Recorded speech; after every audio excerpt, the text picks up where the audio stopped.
Waliwo omuserikale asazeewo okukozesa chance eya Muhoozi okuba nti naye yenyigira mu by'obufuzi, kati bw'atyo naye avuddeyo n'akubya posita nga ayagala akozese image eyo ng'ayambadde bulungi yunifoomu y'amagye era ng'alaga nti naye ayagala kujja mu byabufuzi, nti Muhoozi bw'aba akikola ate lwaki ye takikola. Ate okulabula okusinziira ku batunuuliza ebintu nga bye bigenda mu maaso, nti Muhoozi ono alabika enzija gy'agenda okugyamu mu buyinza yakuwamba, agenda ku stage ngako okusinziira ku ebyo by'ayogera n'ebikolwa bye. Ate era mu ngeri y'emu nga tutunuulira essaawa eno ebiriwo abantu nga bagamba nti kirabika obuyinza bwagabanibwa dda, nti Uganda erabika efugibwa abantu babiri ate nga tekirabika bulabisi bwabula bwe kiri. Muhoozi ne kitaawe buli omu agabanako era ensonga munnange ne ziweebwa. Museveni newankubadde yatulaze wali ku lunaku lw'abakyala nti ali fiiti, bwe yabuuse n'abuuka n'akola atya, abantu ne bagamba nti kitegeeza ki ekyo? Kubanga n'anaatera okufa ayogeza maanyi, naye kikwewuunyisa ate enkeera ne bakola ki? Ne babika. Kale munnange bagamba nti ow'empaka akunama ebiri, naye Museveni gye buvuddeko yalabulwa nti yandibadde astepinga down, teyalikomyewo 2026, naye nga benkutegeezeza muganda bwange nantabuulirirwa ate ng'olugero lwo Museveni alumanyi bulungi nnyo. Kale munnange mu buufu obwo tugenda okubeera nga tutambulira, era kansooke nkubuuzeeko oli otya gwenna ampuliriza nange gye ndi okay wano mu Mikwesese nga bulijjo emimonde n'emiwogo gyo gibeerawo. Waliwo ambuuza nti wano ndi emimonde n'emiwogo giri gitya? Gye giri, effe tetusuula nnono. Ekiyinja bwetyo nga tumaze okubeera nga tukijjako zigumita yaffe ng'etalaaga eggwanga lyonna ewatali munnange kuleka jjinja na limu nga si livuunule. Hillside View Apartments gye bali nnyo, bali ku Kasozi Jjani, Entebbe Road, oyitira Kajjansi oba Ekitende oba Ennamulanda. Apartments zirimu buli kimu, wifi weeri ya bwereere, ate security eri gguluggulu, amasannyalaze tegavaako, ate munnange balina n'enkola ey'okubeera nti basobola okunona ku airport bw'obanga obuukinze nabo emmotoka weeri ya bwereere, si nti ogenda kusasula, wabula bwe kasobola kubeera mujje munnone otuuka ssaawa bwe ziti nga bakutwala. Timo Property Consultants Limited nabo weebali bwe ayagala okumanya ku nsonga z'ettaka oba ayagala okugula ettaka okuzimba ennyumba, oyagala kuba ku nsonga za kyapa, Timo Property Consultants Limited ennamba zaabwe bwe ziri wano ku mboozi yaffe eno oba emboozi zaffe zonna wano ku Uganda at large zisingwa obungi. N'omusawo omukugu, omusawo ali talented, mulangisa maanyi kubanga results already abantu bazimpa dda. Abantu bazimpa dda. Kirungi nnyo okulanga omuntu abantu ne bakugamba nti bannange si mufere, naawe owulira nga mbuli ogamba research yange tensaze, kubanga eno yali research yange, era nze nga bwe ndi wano ku Uganda at large saagala bantu kubeera awo nga baboyaana. Njagala buli muntu afune obulamu, tweyongere maaso eyo Katonda baasobozesezza, bwe nti birwadde bigenda otutta nga tusobola okubijjanjaba tuleme kufa. Kati omusawo waali ku birwadde byonna ggwe, omuntu ali talented n'abeera nga asobola okubuulira nti kino eddagala lino, endwadde eno eddagala bwe riti. Kale gwe jangu wano ku Uganda at large ongambe mpe ennamba ya musawo ngenda gikuwa. Nabasuubiza nti ndi mumukonvinsinga muleete wano abeeko engeri kale waki gyatubriefingamu, oba tumuwa program tunaagiteekayo abanaayagala banaagiwuliriza nga program eyo ya musawo nga tuziteekateekayo ko nannyonnyola kwegamba okusobola okufuna confidence, kubanga kyamakulu nnyo okubeera nga mujjanjabibwa. Kiseera kya kisiibo era muyambeeko ku basiibi, kikulu nnyo. Abazira kisa muyambeeko ku basiibi. Wano ku Uganda at large mu Mikwesese babeerawo abasiibulukukirawo, naye balala yonna gy'oba babulidde, naye wano mu Mikwesese babeerawo, kubanga munnange anti buli omu asikaziza wuwe. Kakati be bantu baffe wano mu Mikwesese ti abamanyi Uganda at large nti taata Shuraim, maama Shuraim, naye bajja wano ne basiibulukuka, era buli kaseera babeera beeyongerako nti ekisiibo gye kinagenda okuggwera. Muganda wange nga bangi abantu bagezezzaako okuyamba. Waliwo yatuwadde ensawo 2 ez'omuceere, ekyo kinene nnyo. Waliwo emabegakaawo era eyatuwa essente eza ddala entonotono ezinga za ddala katono kazira mu liiso ezikola omulimu munene nnyo, naye nga bw'omanyi nti okulya kuba kulya bagamba nti olubuto kyoto alusenyere akisenyera enku yakola ki yakoowa. Kale twegamba nti gwoba olina obuyambi osobola otuwaayo ku wano. Just kyensaba kyokka ku lw'abasiibe. Okay, tutandikira wa? Tuli ku Muhoozi Kainerugaba. Era tulina okuba nga tetumuwa gaapu yadde. Era buli kamwogerwako tulina okuba nga tukamanya. Kubanga mulimu obulimba bungi gye buvuddeko mwalaba. Wano nga yakitegeera ayebale yamutegeeza nti Trump ayinza okuddirizaamuko ku kusalawo kwe. Ayinza okwekuba mu mutima ku kusalawo kwe ku buyambi obwa HIV AIDS e Uganda. Ayebale n'amubbira ebibuuzo kati n'ajja ku mutimbagano n'abanga akuba omulanga eri Trump. Kati eri we kyayita nti Trump asazeewo okureconsideringa decision ye ku buyambi bwa HIV. Awo n'ayoola we mwalaba ku kugulawo ensalo ya Uganda ne Rwanda, kubanga mwakitegeera nti already baakiraba nti kati credit bagiwaani kabagiwoono kubanga bagezako muzimba mbu yayogerezeganyizza n'oli gy'obeera ffe byali bitukwatako. Kaakati munnange abantu bwe batyo nga beewuunya nga bwe nkutegeezezza tugenda kuba twogera, ngenda kuba nkuyitira mu mboozi emu ku emu kubanga nkubulira emitwe egiwerako bwetyo bwe tukola ebintu byaffe ennaku zino wano ku Uganda at large, nti abantu batandise okubeera ng'ebitaafu gibajja mu byenyi. Era nga bagamba nti Muhoozi ono alabika alina pulaani namutaayiika epulootinga coup against gavumenti ya kitaawe, nti alina pulaani namutaayiika ey'okuwamba obuwambi obuyinza. Era bwe batunuulira ensonga zino bazinnyonnyola mu ngeri eziwerako. Kakati munnange eno efuuse debate ate nga yatandika dda. Mujjukire General Ssejusa yatugamba ku Muhoozi project 2013. Kakati ezze munnange yeeyubula bwetyo neyeeyubula paka Muhoozi bwe yatuuka n'atugamba nti kati ye kyatandika ng'ejo kusaaga naye kati it's a blessing in disguise. Mbu kale kakibe mbu abantu bwe bamugamba lwaki togezaako. Mbu kakati bwe tutuukira essaawa eno eyali yakyegaana edda nti kati ali mu full swing abwagala obukulembeze oba obufuzi. Kale baze babateekateeka naye nga bwe nkutegeezeza nti kakati okwogera ku nsonga eno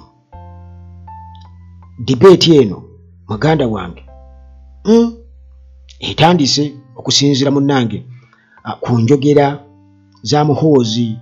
zagezaako okubeera nga agezaako okwogera z'olaba ng'ezitalina makulu naye nga ensonga ye wansi yo yagiyisaawo dda. Era ono Muhoozi gwe twogerako gumumanyi bulungi mutabani wa Museveni,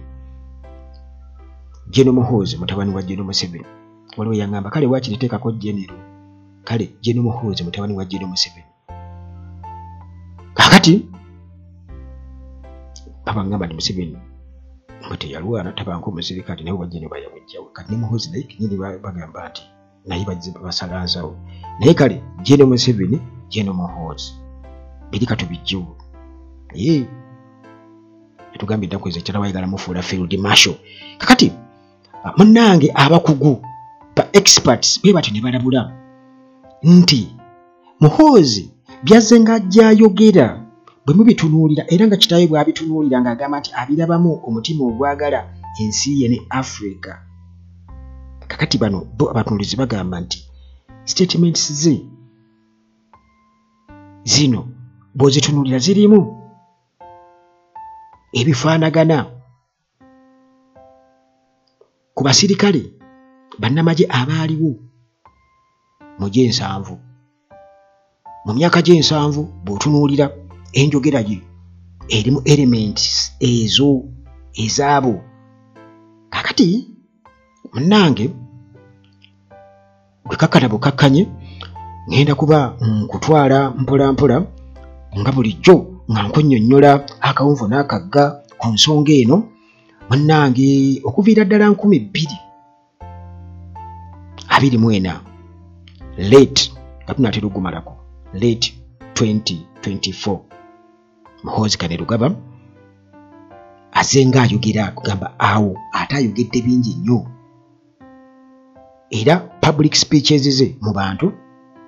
okusa ne social media posts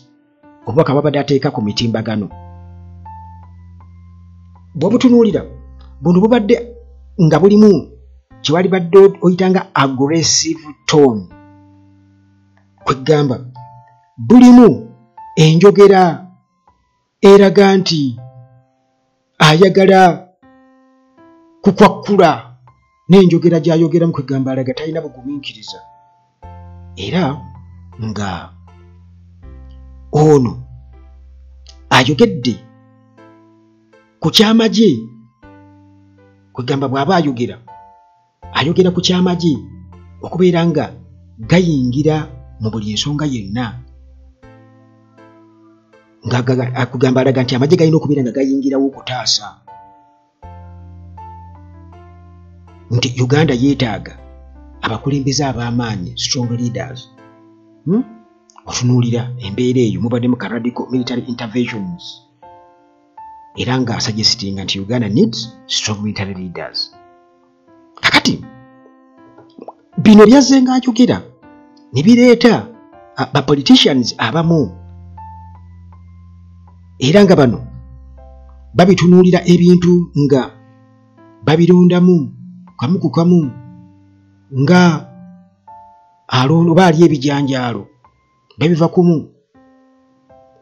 era nga bagamba nti bw'otunuulira embeera eyo muganda wange yeeraliikiriza munnamawulire Timothy Karegira ono nga yeebuuza nti Muhoozi ali mu kuleyinga groundwork ali mu kusima musingi ogw'okuwamba obuyinza mu gavumenti kwegamba nti kikyukire muli ekintu nti omwana awambye kitaawe nga kirabikanga kubanga okusinziira ku radical military interventions zagezaako okubeera nga asuggestinga otunuulira embeera gy'ayogeramu ebintu bye ng'agamba nti Uganda yeetaaga abakulembeze ab'amaanyi kitegeeza nti abaliwo tebakola ki talina gwalabawo ng'era bwe mutugamba nti Museveni bwe mutunuuliramu temulaba muntu ayinza kufuga Uganda teri muntu ayinza kukulembera Uganda okuleka Museveni era Mukama Katonda mbwe yamutuwanga kirabo kakati naye atugamba nti tayinaawo ba strong leaders balabawo mu Uganda ate nga Uganda ebeetaaga kakati ba observers abatunuulize bagamba nti Uganda erina ebyafaayo ebya military takeovers erina ebyafaayo nti amagye ge gabadde nga gajja gawamba tubadde nga tujja gavumenti zituuka mu kuwamba buwambi kakati Muhoozi ne increasing influence ye eyo within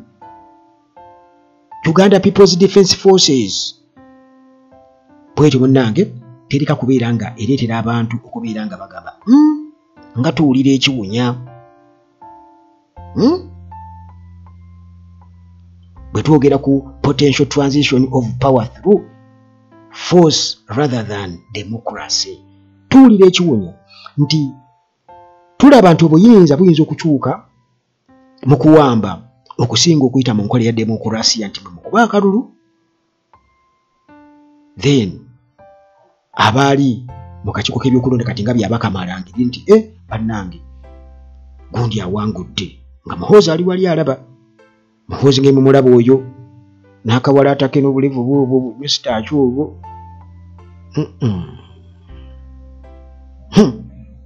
kakati munnange Muhoozi ono waliwo ababadde nga bajja bamulaba ng'ayinza okubeera ng'asikira kitaawe era avuddengayo n'akuritisayizinga. Kati njogera ku ngeri eri ey'okubeera nti nno kati alaga nti tewaliwo talabawo embeera gye tulimu, alaga nti tewali bukulembeze yadde n'akamu, era abadde ng'ajja akuritisayizinga, abadde ng'ajja asala ensobi ba government officials, era nga abadde ng'ajja ayogera ku okuggyawo abo bagamba babadde ineffective leaders, tugamba nti abatakola ye balaba nti tebakola, era nga bangi nnyo bwe batunuulira statement eno baginterpretinga oba okugivunjisaamu nti munnange buno bulumbaganyi obutegeke obusabikiddwa ku administration eno eriwo, obukulembeze obuliwo, naye tetuba nkona bukulembeze obufuzi obuliwo, nti bo ye bwati wakiraba nti kati alina kyafuma. Mujjukira akakatambi ke nabawakwano lumu era akaasasana ku mitimbagano wonna, nga omusirikale omu ategeeza nti bano abakadde bonna bagenda kubeera phased out bwe tunaayingira 2031, kubanga ekisanja 26 kiggwako 2031, tibajja kuba bamaze okubeera nga bafeezinga out bonna abakadde. Kati olwo nti abapya bayingirewo, nti kati olwo Muhoozi ayingirewo n'abapya be. Kakati bino byonna mbikubuulira, oyinza okumbuuza lwaki obitubuulira, kubanga mulina okubeera nga mubimanya. Obuulyawo teri ayinza kubeera nga ate abitunuulira ajje abirambike nga bwe mbirambika obuulyawo, kubanga jjukira babategese nnyo, bo babategeka mu ngeri y'okuba brainwashinga, nga babagamba waliwo enjogera egamba nti tetuyinza kukiriza Bobi Wine kubeera nga akulembera eggwanga lino, wakiri omuntu omulala yenna mubabuuza ngaani. Waliwo ababeerawo n'agamba nedda tetusobola. Kati kitegeeza nti omuntu gwe balinawo gwe bagamba stand by generator, olwo baagala kuyingizamu theory ya Muhoozi, nti olwaba Muhoozi kubanga kino, era naye n'abategeeza nti Uganda, kubanga ekyo kibaddengawo nti Uganda okuleka omutunga omusirikale yasobola, mbu civilian tasobola, ne Muhoozi najja n'akyogerako. Kati byonna byakubategeka, bagenda babategeka. Kakati munnange speculation oba okuteebereza bwe bityo ebiyinza okubaawo nga bino munnange byongera okubeera nga bikakata olwa reports Muhoozi kennyini zazzayogera nga zikakasiza ddala nti ono ateekwa okuba nga alina akakundi oba ka faction mu magye, ate era nga bwe kiri, era nga kano kamuwuliriramu nnyo, kali royo nnyo gy'ali, era nga kano mukamanye bulungi nnyo, kali among Elite Special Forces Units. Mukamanye waliwo atamanyi SFC. Kakati newankubadde abawagizi be bo bongera okubeera nga bageza ku kitusiikira nti bategeka nti oba Muhoozi ali mu kutegeka biseera bya maaso ebya Uganda, nga ffenna tukiraba bulabi nti talinaawo yadde kyayinza kutegeka oba ku byayogera biyinza kulaga biseera bya Uganda bya maaso bitangaavu okuleka bloodshed, okuyiwa omusaayi n'ebiwoobe. Kati ba critics bo abayiwa amazzi mu kino bano kibageza kututegeeza otumatiza nti Muhoozi ali mutegeka biseera bya Uganda bya mu maaso, bo balabula nti Muhoozi ne aggressive posture ye n'engeri gy'akolamu ebintu kwegamba eraga nti akozesa kifuba ayagala kukwakkula bukwakkuzi. Omuntu ayepositioninga bw'ati n'ogamba oyo mumwaki oguyita ku mbubbu nga teyeesokodde, oyo ddala nzo butakwata mu nvooyo munnange. Era bo bagamba nti engeri gye yepositioninzeemu could destabilize the country, nti balabira ddala nga engeri gye yepositioninzeemu, engeri gy'ayimiriddemu tewali kirala kyonna kigenda kuvaamu okuleka okukyankalanya eggwanga okuliteeka mu katyabaga ak'amaanyi. Kaakati ebyo munnange newankubadde nga Gen. Museveni ebiseera ebimu asirika busirisi ku byogererwa mutabani we ffe bitulaba ng'ebitakola makulu era nga Muhoozi naye akulaga nti abyogeza buvumu. Kakati abantu ne batandika okubeera nga beewuunya nti ddala kiki ekiriwo bwe tuba twogera ku ba elites. Ddala Muhoozi bamulaba mu ekyo ba elites bo, kubanga nteebereza okuba nti nno okuleka ba elites nga bo baafuuka baki baweewe, naye omutasobola kubeera ng'ayogera ebintu ng'ebyo ate ne mutandika okubeera nga mumulaba nga akiikirira endowooza zammwe, okuleka mpozi nga muli bawumba tuutu,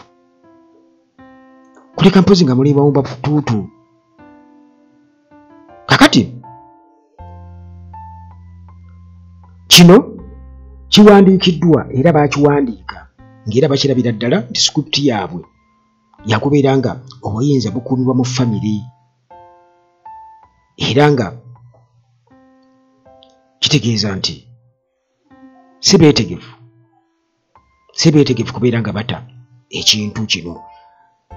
nti omusajja bino nga bwebiri naye nga ku eri eminent nti kiri most likely okubeera nti obuyinza ajja kuwamba buwambi, kuba akimanyi bulungi bannayuganda ku byayogedde yayokya kibayita okwokya kwegamba kwe kubeera nti wayogedde ebitakwatagana abantu ne batandika okubeera nga bagamba nga ne bookebera mu comment section bagamba leero gwe kakati tukukolere ki gwe nga twalaba nga batusala Museveni bamusaasira dda naye akimanyi naye baga nti azaala kibi. Kakati nti ensonga eno nga bwe nakutegeezezzaako nti Museveni mu kwetegekera kino, kubanga nabawaako ekyokulabirako nti muwe oba mutwale ekyokulabirako omuntu ng'ayigiriza omulala ogweyigiriza omwana omuto okuvuga eggaali bicycle, nti okwata ku kaliya gye bayita kaliya kati n'atuula ku kitebe n'agenda ng'omukwatiridde bwoti. Kati bw'okikola enfunda eziwerako oba ennaku eziddiringana atandika okufuna balance, abadde atagala era olumu omanyi okumuta n'agenda ekigu n'akomawo bw'ati ogenda okulaba olumu nga atandise okukola ki Hashim nina akatambi namulikodinga okuva lwe yatandika dde wano ng'ayiga okuvuga eggaali paka olunaku lwe yavuga eggaali era bwe yagivuga yajja n'avuga najja n'agamba nkikoze bw'atyo. Naye ng'ebigo muganda wange byagudde byali bingi. Kati ne Museveni ekintu ekyagezezzaako okukikola era bwe twogerera nti obuyinza bwagabanibwa wakati wa Muhoozi ne kitaawe, era kati awo twebuuza ani alina sheya ennene mu kusalawo, ani alina sheya ennene mu kusalawo n'esse ennene. Kakati bannange abantu era nga bonna tunakkaanya era nga mbadde nga nzija nkyogera wano nti Uganda efugibwa abantu babiri. Bagamba government is being governed oba Uganda is being governed by two power centers. Power center emu eri under Museveni, ate power center endala eri wansi wa mutabani we Muhoozi Kainerugaba. Era nga ku nsonga eno newankubadde Museveni ye official leader gwe mulaba, ye official leader, naye influence ya Muhoozi engeri gyezze erayizinga mu magye military wamu ne political affairs, kino kisonga ku kintu kimu, shift in Uganda's power structure. kino kisonga ku kintu kimu nti obuyinza mu kusalawo bulabika bukyusizza ekkubo nga bw'onooba otambula ekkubo ne kuvaako akakubo akakola ki akakyama n'akalala akakyama n'akalala kati Museveni kitegeeza nti obuyinza bugenda bukola ki nti obukubo bwo bonna buliidinga wa Muhoozi bonna gye bututwala obukubo obwo buva ku kkubo eriri meyini kakati nti Muhoozi gwe twasooka okulaba mu biseera eby'emabega ng'omusirikale taata gwe yagamba nti nno yatandika sibanga LDU bw'atyo Muhoozi bw'atyo muganda wange ayongedde okubeera nga obuvunaanyizibwa bwe bweyongerera ddala mu maggi naddala mu byobufuzi wano e Uganda era nga ne statements zaakola ku governance ne corruption muziwulira ku nfuga n'obuli bw'enguzi mubiwulira era kino bwe mba nga seerabidde nga ngezaako kubeera nga nkibajjukiza Museveni kennyini yakisiinyaako mujjukire emyaka amatono egiyise mabega gaali mazaalibwa ga Muhoozi mu State House President Paul Kagame yali gyali era Museveni n'atukakasa n'atugamba nti nno Muhoozi agenda kuba mwangu ku bali b'enguzi mujjukira ng'oggyeko kiri kye yagamba nti yamuzaala kuwoolera yagamba nti yamuzaala bw'avenjinga kitaawe kakati essaawa eno ekifaananyi kye mba mulabiramu Muhoozi omulabe nga shadow ruler particularly in security matters naddala ku nsonga za security era mumuwulira bw'aba ayogera alaga nti kyayogedde kyekyo kyekyenkomeredde ne kitaawe taddamu kakati muganda wange bino byonna newankubadde biri bityo bagamba nti era teri kintu kwegamba kiyinza kubeera 10 ku 10 nti yadde 10 terikyawa omu naye ate era 10 terisobola kwagala omu nti development zino zonna ate zaawuddemu nnyo ekibiina ekya NRM ekya National Resistance Movement kubanga waliwo abawagizi abamu bo nga bakirabanga Muhoozi azze era nga bamuwagira ate abalala nga bo bamulabanga dynastic ruler bamulabanga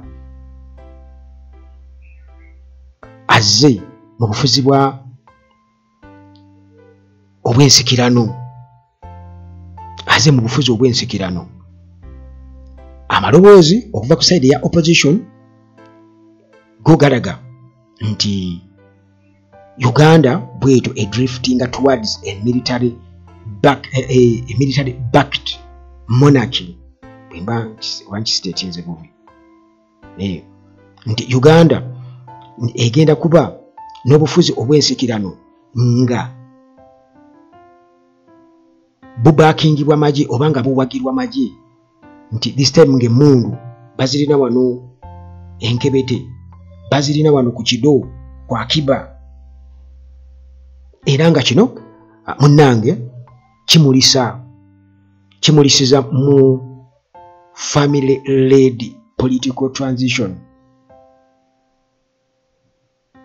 nti kitegeeza nti family gye mumanyi obulungi eyatibuhabulwa kitegeeza nti obuyinza buyenda kukyukira muli okumulisa kwa kiri kyekulaga kakati nti obuvunaanyizibwa bwa Muhoozi nga gye bweyongera okubeera nga bukula nti bo ba political figures mu Uganda basigala bakyatukakasa nti mu butuufu ebiseera eby'omu maaso ebya Uganda biri uncertain tosobola kuteebereza mu butuufu kiki ekiyinza okuddako tebirinaawo soft landing gye balaba era nga abasinga obungi beebuuza oba ddala eggwanga lino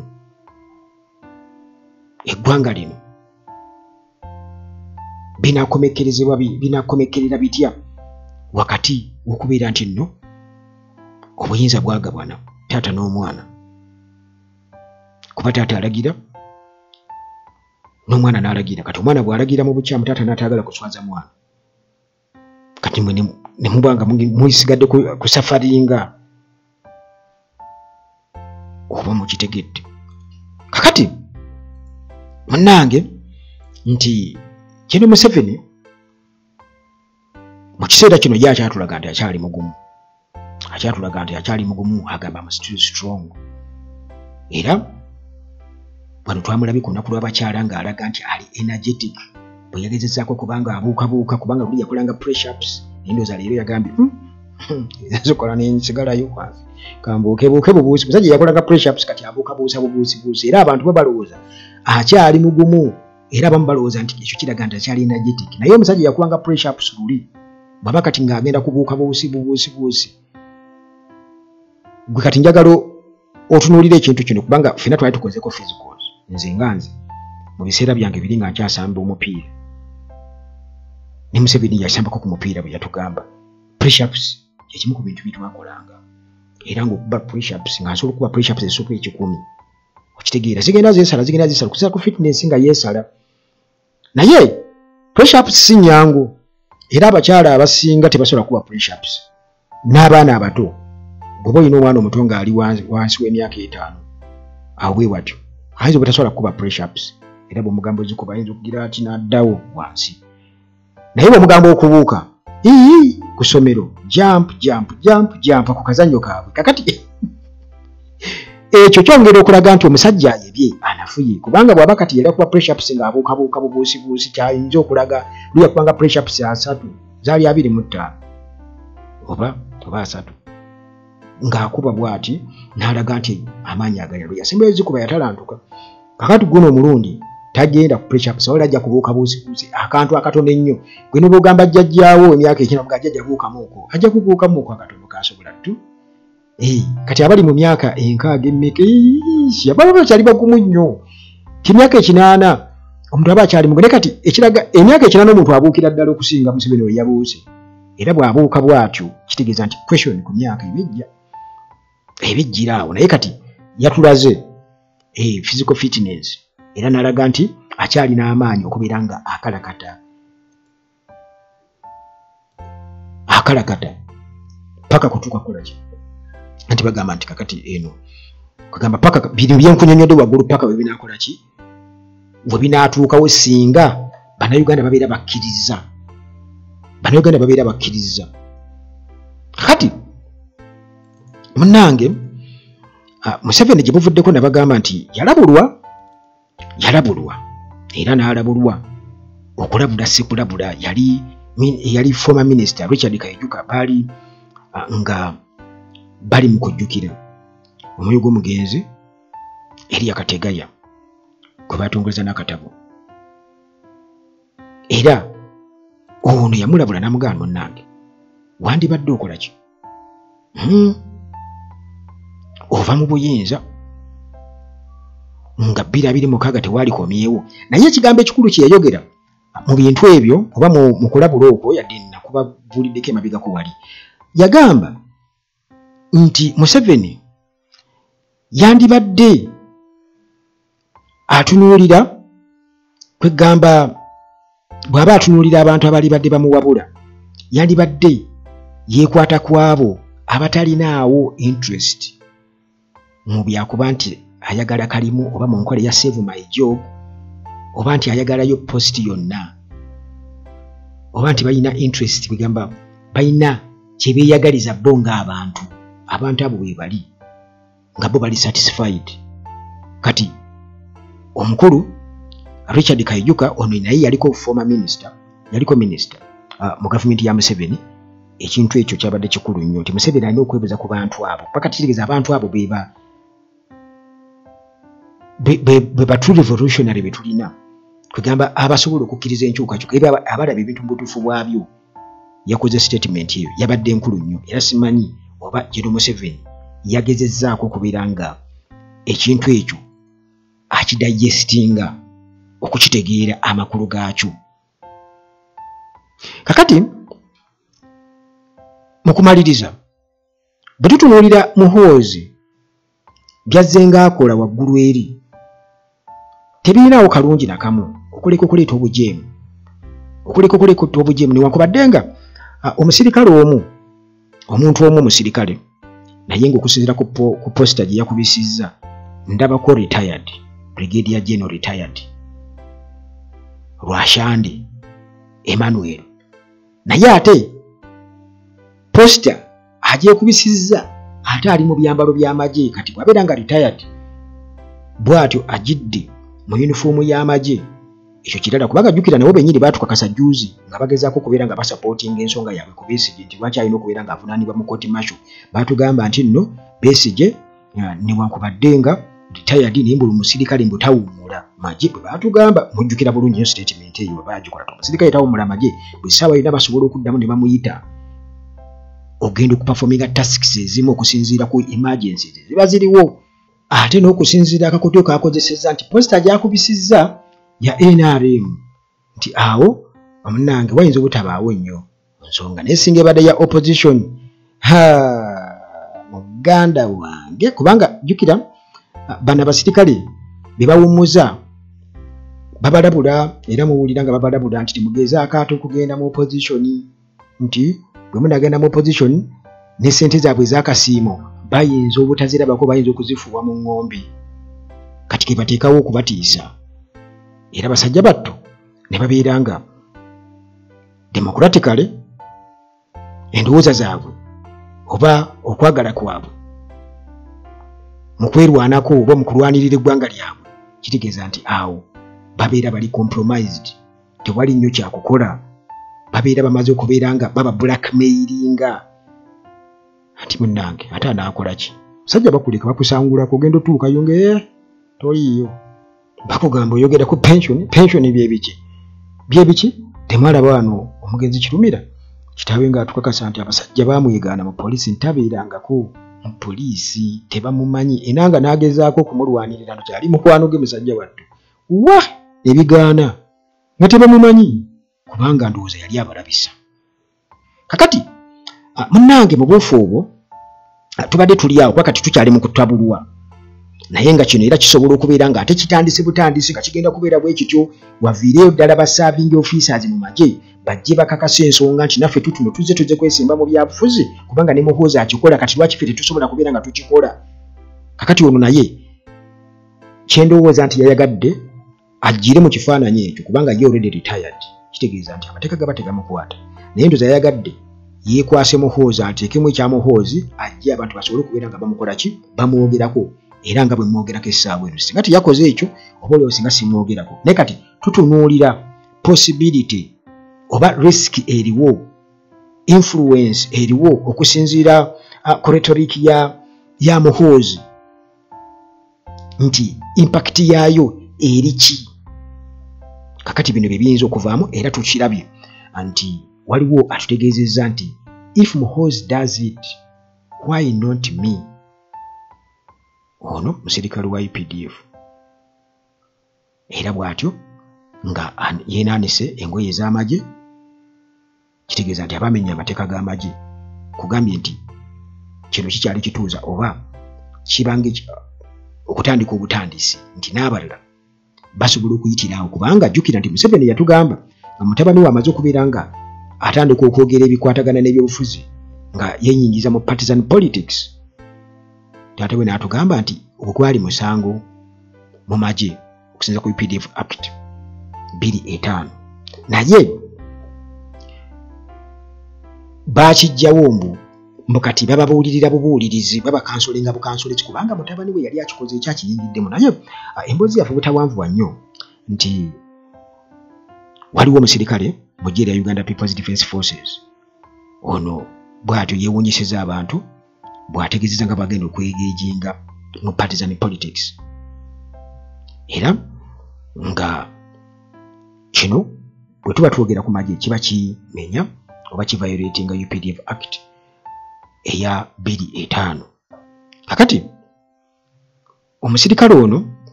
amanya ge genkubuulidde awo bw'atyo ayambadde bulungi nnyo military uniform nga bw'olaba kifaananyi awo era nti nga tumaze okubeera nga tukiraba nga tulinze ensonga kijaawa bwatyo mu statement gyakoze mu campaign materials ze agambye nti mu kunnyonnyola ekikolwa kyakoze alifarinze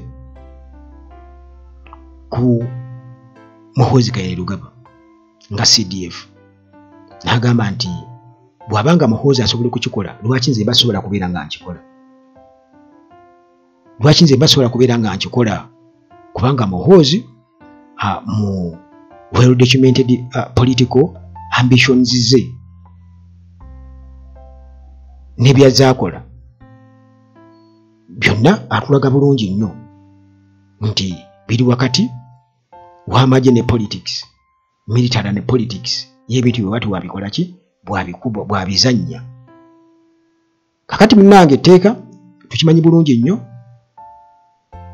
UPDF Act eya 225 egaana serving military officer okubeera nga yenyigira mu partisan politics era nga strict penalties weziri singa oba omenye etteeka eryo. Naye kati incident eno bwetyo already kati eba eri ku mmeeza kubanga tukitegedde mu Gen. Museveni atukakasa tetumanyi oba amendments zaakolebwa oba yali akyogera kutaasa mutabani we nti amuwemu akabembereza. Kakati awo tujja kulaba nti etteeka ligenda kukozesebwa mu butuufu bwalyo nti ono babeera bagenda kumuvunaana. Naye jjukira nkugambye nti ono Brigadier General retired Rwashande Emmanuel naye ate jjukira baatutegeeza nga bagezaako kudefendinga lwaki koti masho erina okubeera ng'evunaana Besigye. Batugamba nti omusirikale tawummula bino ebya retired nti bibeerawo bubeezi just ti retired nti basobola okuddamu ne bamuyita obanga mu reserve forces teri amanyi nga bagezaako okudefendinga ekintu kyabwe kiri ekya Besigye. Kati tumanyi nti oba still kati ono Rwashande nti mu buufu obwo etteeka limukwata tulinze bulinzi kulaba nti oba ddala wagenda kubaawo double standards mu kwenforcinga military regulations oba nedda, kubanga abantu kye balinze tulabe. Naye nga nze obanga bwe nkiraba nti bayinza obutakyogerako ba military spokespersons bayinza obutakyogerako okuva iba tukakase ku nsonga eno kubanga already ng'ekikini kyali retired